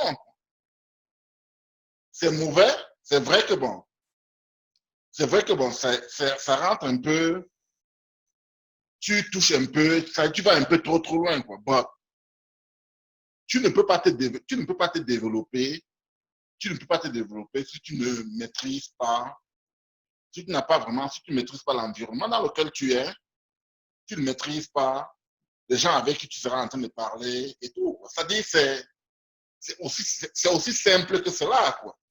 J'ai pris l'exemple de Jumia quand je parlais tout à l'heure. Jumia, en Côte d'Ivoire, ils ont des problèmes. Au Cameroun, ils ont fermé. Au Nigeria, bon, le Nigeria à peu près, c'est-à-dire le Nigeria, c'est un pays peut-être de presque 200 millions d'habitants. Il y a peut-être 30 à 40 millions de personnes qui sont à peu près dans le middle class. But still, that's still struggling, you know? On n'a pas cette base de développement là. Et les politiques et les structures qu'on a en place ne peuvent pas nous permettre de générer des emplois et d'aller au niveau supérieur, là où les Africains peuvent vraiment profiter, que ce soit de Facebook, que ce soit de Twitter, Instagram et tout ça là, quoi, you know. On l'utilise actuellement juste, bon, just for the entertainment, you know, juste pour s'amuser avec, quoi. On ne l'utilise pas vraiment pour pouvoir générer des ressources, générer des emplois et tout avec, quoi. Tu comprends? Ouais. D'accord, ça, merci. Donc, en fait, c'est des recommandations qu'on va faire aux politiques africaines, aux politiques africains. Donc, on ne peut pas, on n'a pas, vous avez dit beaucoup de choses. C'est vrai qu'en 1 heure ou 1 heure et demie, on ne peut pas tout dire. Donc, je vais donner à chacun de vous, dans le même ordre, 3 minutes. S'il y a une question que j'ai oubliée, la personne la soulève et répond, ou alors, et ensuite donne sa conclusion. Mais dites à ceux qui nous écoutent ou ceux qui nous suivent live sur Facebook une chose que vous voulez qu'ils retiennent. Donc, je commence par vous, Monsieur Achille Massouma. J'aimerais que les gens qui ont suivi cette discussion retiennent, c'est que en réalité, la révolution technologique que nous sommes en train de vivre offre d'énormes chances pour pouvoir accéder au développement économique. Et que dans une très grande partie, cela dépend de nous-mêmes. Donc, et c'est une question soit de volonté politique, soit de nous organiser même en privé pour pouvoir initier certains projets qui peuvent bénéficier aux populations de nos pays. Donc, je pense que l'avènement du XXe siècle présente des opportunités sans aucune mesure. Les nouvelles technologies que nous avons citées, l'intelligence artificielle, la robotique et tout ça là, pour ceux qui savent en tirer profit, il y a là une mine inimaginable de création de richesses. Bon, je crois qu'il est cependant important de faire des choix clairs. Allons-nous baisser les bras et attendre que les autres imposent leurs propres solutions à nos problèmes, ou alors nous allons faire le choix d'être maîtres de nos destins. Donc, moi, je pense qu'en tant qu'Africain, dans un monde où les modes d'opération s'appuient de plus en plus sur le communautarisme, ceci nous offre un avantage réel parce que notre histoire, nos cultures, nos coutumes sont plus en adéquation avec ces modes opératoires. Donc, nous devons donc être fidèles à ce que nous sommes intrinsèquement, c'est-à-dire utiliser nos atouts et sortir du rôle de variable d'ajustement que nous nous contentons de jouer depuis l'épisode colonial. Il s'agit, en bref, finalement, donc, d'embrasser les nouvelles technologies et de nous ressourcer dans notre histoire, d'exploiter nos cultures pour nous réconcilier avec nous-mêmes. Donc, et de puiser dans nos arts la capacité de nous transcender, de nous réinventer. Donc, nous devons assumer en tant qu'Africains d'être des acteurs essentiels du XXe siècle. Donc, c'est un message politique, mais c'est aussi un message, c'est un appel à l'action. Donc, merci de m'avoir offert cette opportunité. Ça, c'est l'Institut qui vous remercie pour votre brillante contribution. Monsieur Njefak, à vous. Oui, merci à nouveau. Il y a quelque chose, bon, étant donné que je suis plus, comment dire, je suis spécialisé en sécurité de l'information, je pourrais rajouter d'abord sur le sujet que oui, si nous mettons en place, nous voulons mettre en place des structures organisées de quelque manière les technologies de l'information ou les connaissances informatiques pour développer l'Afrique. il y a un aspect qui, on n'a pas trop parlé, mais qui est la protection en fait de l'information. Tout le monde a entendu parler de ce qui s'est passé à l'Union africaine avec la Chine qui a construit les systèmes. Tout le monde a entendu parler de comment l'oncle Sam écoutait tous les messages de l'Allemagne, de la France et de l'Italie.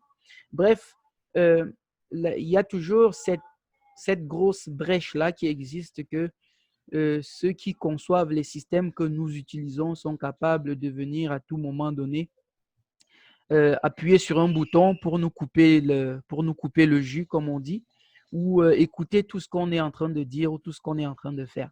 Donc, nous ne devons pas oublier cet aspect-là. Et le sujet, en fait, de ce soir peut permettre hein, à plusieurs égards d'extrapoler, de regarder le développement de l'Afrique sur plusieurs formes.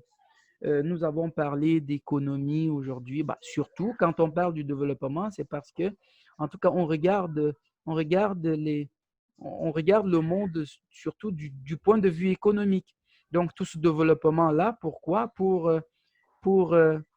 aider les Africains ou le monde à être à l'aise économiquement. Par contre, on peut se poser la question, à quoi va servir l'économie?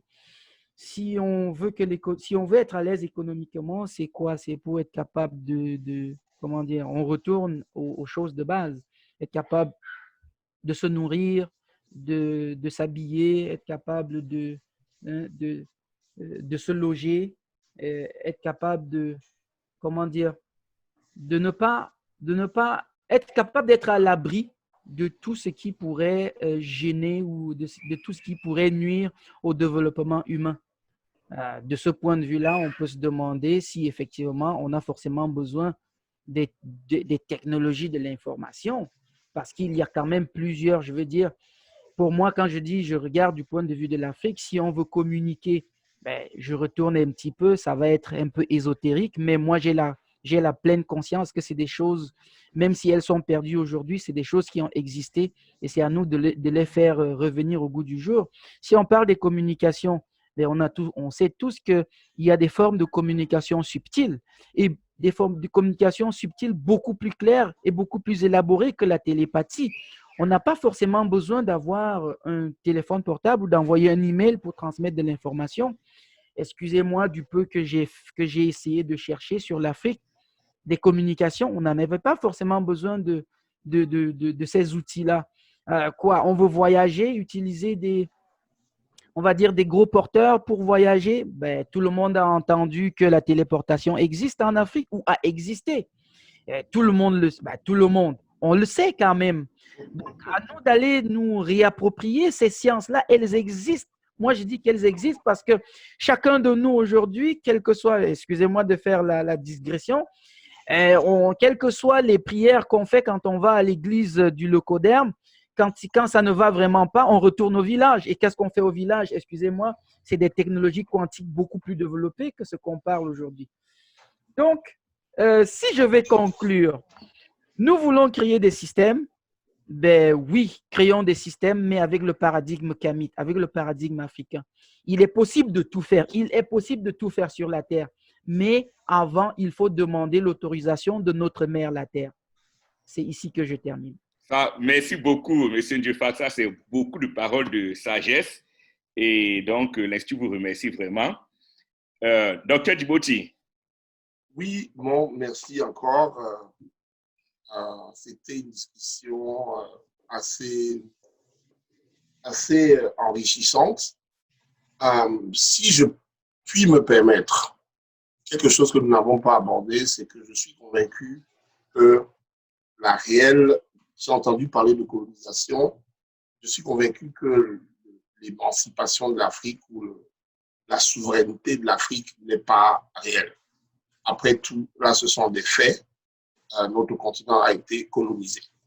Et quand je regarde le modèle de gouvernance aujourd'hui en Afrique, il existe encore beaucoup de pays où il y a des traces de cette relation incestueuse avec l'ancien colon. Donc, je pense qu'une des problématiques qui est très importante chez nous, c'est que la plupart des peuples dans le monde aujourd'hui choisissent leurs dirigeants Et là encore, c'est un domaine, c'est une question qui n'a pas été abordée, donc c'est celle que je vais aborder très rapidement et donner la réponse à la question avant de conclure. C'est que si vous n'êtes pas ceux qui choisissent vos dirigeants, eh bien, vos dirigeants vont forcément répondre à ceux qui les ont mis en place. Ils ne répondront pas à vous. Et un peuple ne peut pas être libre s'il ne choisit pas ses dirigeants et s'il n'a pas un mécanisme qui leur permet de sanctionner le dirigeant si le dirigeant ne fait pas ce pourquoi le mandat qu'on lui a donné. C'est le peuple qui, dans quel que soit le système, que ce soit démocratie ou whatever you want to call it, il faudrait que la personne qui dirige soit là parce qu'il a été donné un mandat. Il respecte ce mandat-là. S'il ne le respecte pas, il doit avoir une entité qui soit capable de le sanctionner. Sinon, on tombe dans un système totalitaire. Voilà. Et il n'y a pas beaucoup de pays qui ont évolué avec des systèmes totalitaires qui sont émancipés. Donc, si on dit ça, il y a quelque chose qu'on peut faire parce que chez nous, des choses aussi sérieuses que les élections présidentielles sont encore gérées avec une collecte de données qui est terriblement archaïque, alors que la notion de base de données existe depuis les années 70. Donc, il faudrait, dans les pays africains, qu'on ait des systèmes et des processus où on peut, en parlant de sécurité, beaucoup de gens ne sont pas informés là-dessus, mais en réalité, comme j'ai commencé aussi ma carrière dans la sécurité, il n'est pas possible que la Russie ou l'oncle Sam ou tout ça viennent hacker les informations des autres. Ça, c'est un mensonge. Si jamais on met quelque chose qui est un intranet sécurisé, qu'on n'ouvre par Internet, on peut le sécuriser tel que personne ne puisse y entrer. Et si on met une collecte de données qui est assez évoluée, ça veut dire qu'on peut mettre toutes les informations dans une base de données, faire par exemple un vote électronique avec des prévisions dans chaque bureau de vote avec des intervalles de confiance, tels que les personnes peuvent s'asseoir sur une chaîne de télévision comme la CRTV, ils vont voir bureau de vote par bureau de vote comment les gens sont en train de voter, et à 20h00, tout le monde peut avoir la photo de celui qui est le nouveau président du Cameroun. Ce n'est que le jour où les Africains vont commencer à être ceux qui choisissent leurs dirigeants, parce qu'on a beaucoup parlé de volonté politique pour réaliser tout ce qu'on a proposé. Justement, sans la volonté politique, ce n'est pas réalisable. Et donc, il faudrait donc que l'Afrique aille vers sa souveraineté, sa vraie souveraineté où les pays sont libres de pratiquer les politiques économiques qu'ils voudront en regardant de l'avant. Avec des choix à faire, bien sûr, mais être libre de choisir soi. La solution, encore une fois, c'est d'utiliser la technologie. La technologie offre des solutions. Il y a peut-être d'autres solutions, mais au moins je suis certain que celle qui est offerte dans la société, elle est là, elle est palpable et tout peut être mise en place. Voilà. Pour conclure donc, moi je vais encourager les Africains, d'accord, à s'informer de la gestion de leur cité, parce que la gestion de la cité, c'est ça la politique, mais c'est la vie aussi. Si quelqu'un n'est pas absent quand on décide de ce qui va l'impacter, ben, il a toujours tort. Donc il faudrait que les gens s'informent et que ce ne soit pas toujours une minorité qui s'accapare et qui prenne les autres en otage de ce qui se fait dans le pays et qu'on sorte un peu de nos paradigmes tribaux. C'est-à-dire que pour moi, l'organisation de la société africaine est fausse. Elle a été décidée par d'autres avec leurs intérêts en tête. Or, nous, avant que les Blancs n'arrivent chez nous, on avait des sociétés très bien organisées et qui marchaient très bien. Donc, il n'est pas possible qu'on respecte plutôt l'organisation sociale qui a été imposée par d'autres pour vivre au lieu de faire une organisation qui nous sied à nous sur comment nos sociétés sont organisées. Regardez bien en Europe, et je vais m'arrêter là. Tous les États européens se sont formés sur les bases de communautés, de langues, de cultures et d'habitudes sociales. L'Empire gréco-romain a été obligé de s'éclater en deux. Ils ont fait la Grèce et ils ont fait l'Italie. Les Espagnols ont fait l'Espagnol, les Allemands ont fait l'Allemagne, les Français ont fait la France, et ainsi de suite. Ce n'était pas du tribalisme. C'est parce que c'est plus naturel pour les gens de fonctionner. J'ai beaucoup entendu parler de culture aujourd'hui. Aujourd'hui, personne n'aime qu'on vienne le défrosquer de sa culture. Si moi j'ai une culture ancestrale, c'est comme ça que j'ai grandi, pourquoi quelqu'un devrait me dire de suivre une autre culture ou de m'imposer une autre culture? Ce serait bien que j'ai ma culture à soi. Ça ne veut pas dire que je ne suis pas ouvert aux autres. Mais on ne peut pas réussir quand on ne se ressource pas, on ne sait pas déjà d'où on vient, parce que si on ne sait pas d'où on vient, on ne peut pas savoir d'où on va. Donc il est hyper important que les choses comme le vivre ensemble ne se décrètent pas, quand les Camerounais, par exemple, vivent très bien entre eux, ils se marient entre eux, ils sont copains entre eux, il n'y a pas de problème. Mais quand viennent les avantages de pouvoir, les avantages de poste, les avantages de ceci, là commencent les problèmes. Il est donc important pour nous d'aller vers des organisations sociales où on élimine ces problèmes-là. Parce que c'est les Blancs qui nous ont mis ces problèmes-là, parce qu'il faut diviser pour mieux régner. Tant qu'on n'aura pas réussi à réorganiser nos sociétés par rapport à notre anthropologie et d'aller vers notre libération réelle, en fait, je vois mal comment on peut bénéficier même des opportunités dont on a parlé aujourd'hui, parce que la volonté politique, c'est ça qui donne le là. Voilà. Ça, je vous remercie beaucoup. Et donc, sans tarder, je passe à M. Fletcher. Être le dernier à parler dans ce débat et je rejoins complètement les points de vue de tous les trois autres intervenants. Et l'une des forces de l'Amérique et de toutes les autres grandes puissances qui ont été dans ce monde, c'est de pouvoir projeter leur culture. Et la Chine a une culture millénaire. Et tous les pays occidentaux les respectent pour cela.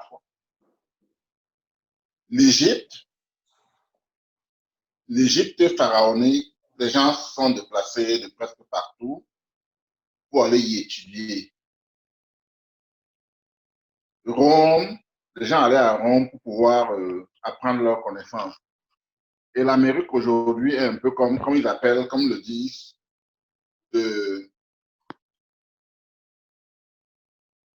c'est-à-dire le pays qui brille sur la colline, quoi. Pourquoi? Parce qu'en fait, ils ont su projeter leur culture. Tu vas en Chine, tu vas en Corée, tu vas au Japon, tu vas en Amérique et tout. C'est parce que ces gens-là consomment la culture américaine. Ils consomment la culture américaine et à travers la culture, tu consommes autre chose, quoi. Que ce soit la façon de t'habiller, que ce soit la musique, que ce soit l'Internet. L'Internet est géré par les États. Les plus grandes compagnies qui contrôlent l'Internet sont logées quelque part là à Northern Virginia. DNS Company, ils sont à Northern Virginia. L'Internet est géré à presque 80% par les États-Unis. Et c'est à travers cela qu'ils essayent de déployer leur puissance dans le monde. Bon, maintenant, comment est-ce que l'Afrique, c'est-à-dire, on a une culture multimillénaire. Comment est-ce que l'Afrique peut embrasser cela et trouver son propre chemin et générer des ressources, pouvoir profiter de cela? On a besoin, les Africains ont la technologie, les Africains sont intelligents et on a besoin de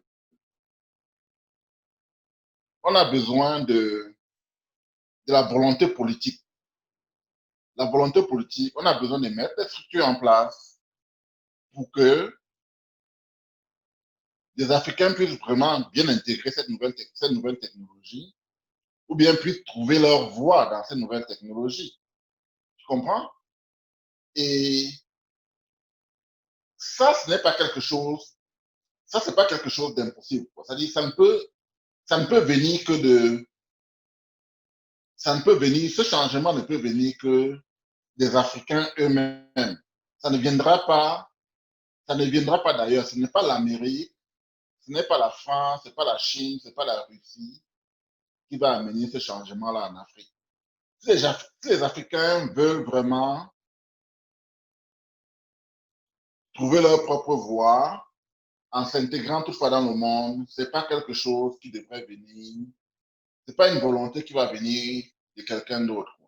Parce que nous, on vit dans un monde là où chacun pense en termes d'intérêt. Les Américains pensent en termes de leur intérêt, les Chinois pensent en termes de leur intérêt, les Russes, les Européens. Donc, on ne peut pas être là, être attentif et croire que bon voilà, ils vont venir changer les choses pour nous. on a besoin d'être dans une dynamique où on est capable de changer les choses par nous-mêmes. Notre culture n'est pas une culture de seconde zone, ce n'est pas une culture de troisième zone. On a une culture qui a été là depuis. Donc, il est hors de question que nous, on soit derrière, en train d'attendre que les autres puissent venir faire des changements pour nous. Donc, et la seule façon, c'est-à-dire, on doit repenser, on doit vraiment complètement repenser notre façon de faire, notre façon de voir les choses, là où on va arriver.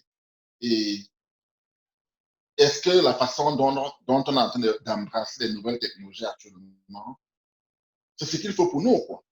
On ne doit pas être des consommateurs, on ne doit pas rester derrière et juste consommer. On peut également être des contributeurs, non? Contributeurs, contribution au niveau de la culture, parce que quand quelqu'un consomme ta culture, s'il consomme ta culture, ça veut dire qu'il va pouvoir consommer ton art, il va pouvoir consommer ton repas, il va pouvoir consommer ta façon de t'habiller, il va pouvoir consommer tes productions, il va pouvoir consommer beaucoup de choses, non? La culture est très importante. En fait, c'est la culture qui définit l'homme, quoi. Parce que si un homme, si tu es un être humain et que tu n'as pas cette culture, tu n'as pas quelque chose que tu peux dire, bon, voilà, c'est ça qui me définit. Ça veut dire que tu ne comptes pas, quoi. Tu es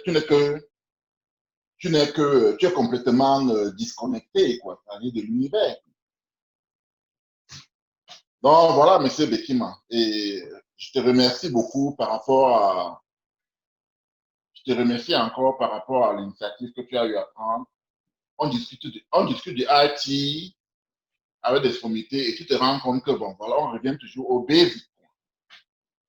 Ça, je te remercie vraiment et comme je vous remercie d'ailleurs tous, avant de conclure, j'ai envie de donner la parole au responsable IT de Kepler Institute of Strategic Analysis.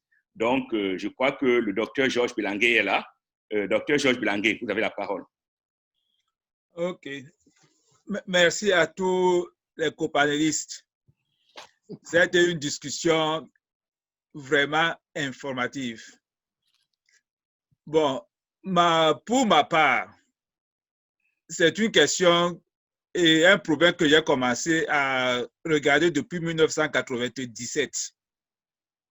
J'ai commencé à faire des voyages au Cameroun chaque année pour essayer de modifier, car j'étais encore au début. Bon, l'Afrique pour le moment, avant qu'on ne parle même de technologie d'implémentation, il faut d'abord les infrastructures. Il faut que l'électricité soit stable. Parce que sinon, ça va griller les appareils. Parce que même si on a les stabilisers, les batteries, si les batteries sont au niveau de là où les serveurs se trouvent, les utilisateurs n'auront pas le courant. Et ceux qui connaissent les réseaux, pour bâtir le routing table, ça prend parfois, si le truc est grand, ça prend parfois des jours. Donc, si la stabilité de l'électricité n'est pas là, l'énergie n'est pas stable, cette technologie peut, comment dire encore ça, être un handicap. Parce que si quelqu'un commence à dépendre de la technologie et que le courant part, il ne peut plus travailler, ça va être un handicap. Donc, pour moi, il faut d'abord qu'on commence par les bases. Parce que même ici, aux États-Unis, on commence d'abord par mettre l'électricité en place. Voilà pour les autonomous car driving. Il faut d'abord qu'on mette le 5G. C'est-à-dire qu'on met les infrastructures, les sensors pour qu'on déploie les voitures autonomes. Les États-Unis testent les voitures en Chine. On a la capacité de produire l'électricité, mais il faut que la maintenance soit faite.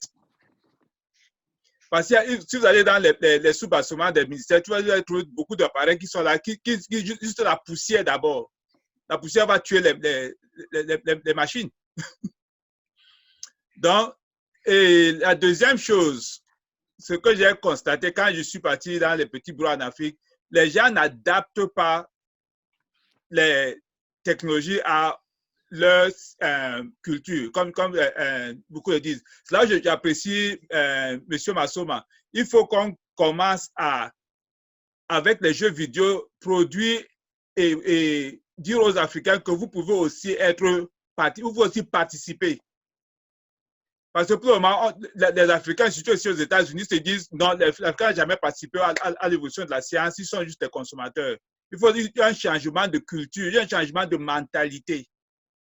Parce que même ça, vous apportez votre technologie là, les gens vont dire seulement, ah, ça, la chose, on n'utilise pas ça, ça nous sert à quoi?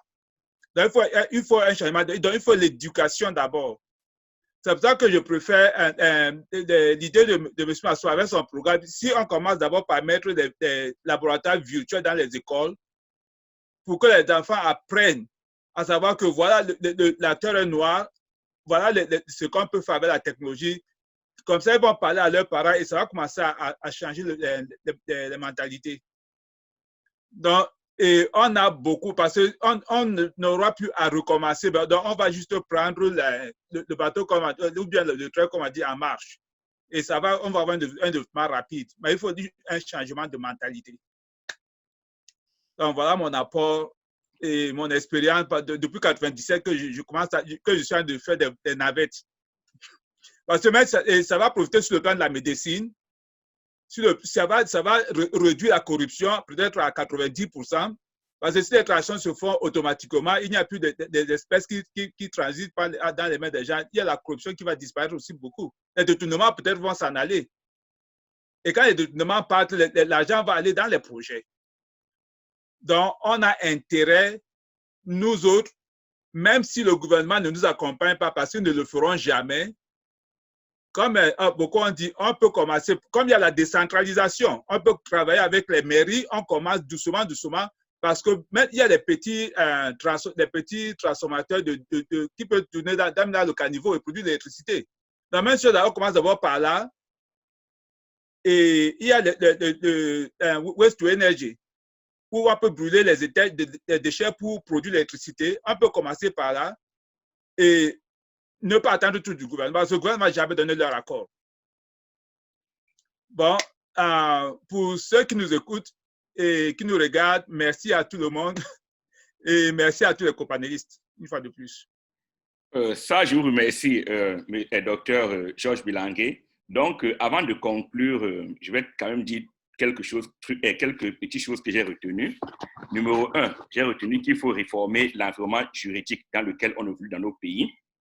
De 2, il faut qu'on mette en place quelques bureaux de crédit. De 3, il faudrait qu'on ait un identifiant fiable de nos citoyens dans le pays pour que l'on puisse savoir à qui on affecte les crédits. De 4, il faudra réorganiser la diaspora pour qu'on fasse d'elle une force et non quelque chose de, comment dire, faible, on n'est pas organisé. Et puis, il faudrait faire des recommandations aux politiques. Maintenant, si les politiques vont dans notre sens, c'est bien. Si elles ne vont pas si les politiques ne vont pas dans notre sens, la diaspora a assez de ressources pour commencer déjà à mettre en place certaines parties de l'organisation. Maintenant, avant de conclure, j'ai déjà envie de dire quand même à ceux qui nous suivent que nous sommes une organisation à but non lucratif et donc notre fonctionnement dépend des contributions de ceux qui nous suivent. Vous pouvez aller sur notre website qui est déjà sur notre page Facebook et si vous faites une contribution, quel que soit le montant, $1, $2, n'importe combien, c'est la bienvenue. Et je vous donne aussi un preview de ce qui va se passer la semaine prochaine, le jeudi. Nous allons parler avec 4 universitaires de la réforme de notre système universitaire au vu de ce que le COVID-19 a présenté. Parce qu'aujourd'hui, beaucoup d'universités sont en train de basculer en ligne. Il y a un réajustement qui va s'imposer et on doit sortir de l'archaïsme. Donc, jeudi, vous aurez entre autres le professeur Tiki Lembe de l'Université du Connecticut, qui sera l'un des intervenants. Vous aurez le professeur David Todem de Michigan State University qui va intervenir. Vous aurez le président Jean Nguyen, qui est le promoteur de l'une des plus grandes écoles d'ingénieurs en Afrique centrale, l'ESIAC, École supérieure d'ingénierie et de management de l'Afrique centrale. Et vous aurez également le docteur Fori Feudio, qui dirige le laboratoire en GEM, de recherche en GEM dans toute l'Europe. Donc, jeudi à la même heure, je vous prie de vous brancher. Sur ce, je remercie nos génies que nous avons eus aujourd'hui. Il faut leur rendre hommage parce que ce n'est pas tous les jours qu'on trouve devant soi des sommités de rang mondial comme ça. L'Afrique a énormément de ressources. L'Afrique n'a pas de complexe à se faire face à n'importe quel autre continent. C'est à nous de nous organiser et de prendre avantage des génies que nous avons tant qu'ils sont là. Donc, sur ce, je vous dis bonne soirée et je remercie tous les intervenants. Bonsoir.